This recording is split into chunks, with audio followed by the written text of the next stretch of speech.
je crois que le mouvement là, quand on venait, on va démontrer que c'est possible de s'organiser horizontalement, qu'on peut construire un petit quartier comme ça, avec 2000 personnes, comme ça, en s'organisant en assemblée.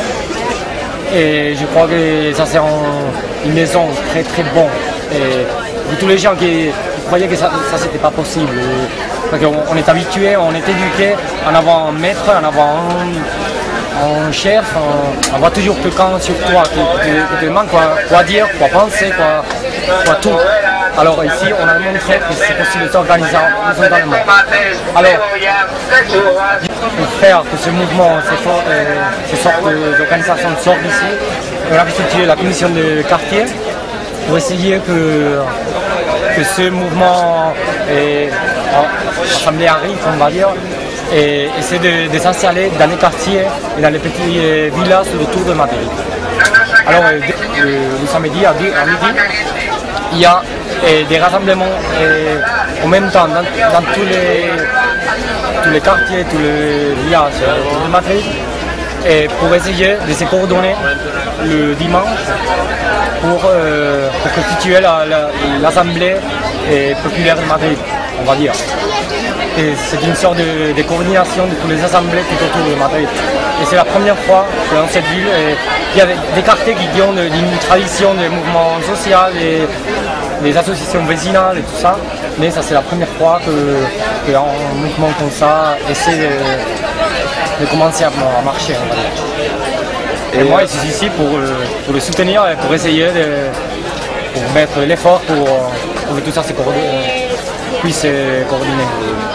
Et comment les gens apprennent la démocratie participative? Parce que, comme tu l'as dit, c'est pas quelque chose à quoi ils sont habitués, donc comment ils apprennent qu'il y a des trucs, des méthodes Bon, il y a des petites règles pour éviter qu'il y ait des leaders, des chefs qui apparaissent dans les assemblées.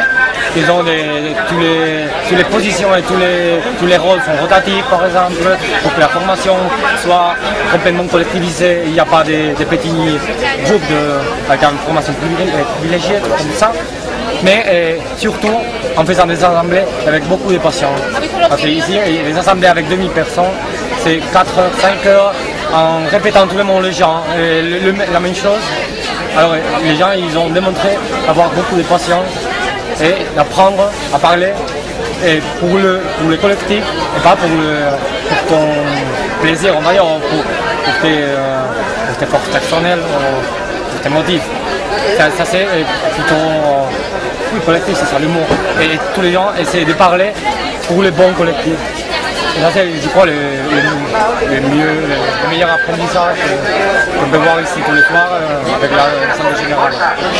Et comment vous êtes accueillis dans les quartiers par les voisins et tout ça? Comment ça se passe? En fait, ça a été une proposition des quartiers. Il y avait beaucoup de gens qui disaient mais Saul, ça va se finir, on va faire quoi et après tout ça. Et alors ils ont commencé à proposer des lieux pour se rencontrer avec ses voisins. Et alors tous les assemblées, les 60 assemblées comme ça, qui sont déjà fixés pour demain, ils ont été proposés pour les voisins qui sont venus ici. Ils ont dit ouais, dans mon quartier on peut se rassembler là. Alors on l'a mis dans une liste, on a publié. C'est tout. On a proposé un ordre du jour pour que ça soit comment et ce qu'on va parler, parce que sinon il n'y a pas de coordination possible. Mais c'était juste ça. Alors c'est les gens qui ont proposé de le faire, de le ramener le mouvement dans ce quartier. Et comment est-ce que tu vois la suite justement de ces organisations dans tous les quartiers? La suite de la mobilisation dans les différents quartiers, comment tu vois ça? On croit que si le mouvement ne veut pas mourir en sol, on croit dans cette commission que ça passe pour que tous les quartiers commencent à s'organiser d'une façon autonome. Et après, bon, si ça continue à avoir des commissions générales et tout ça, ça serait parfait.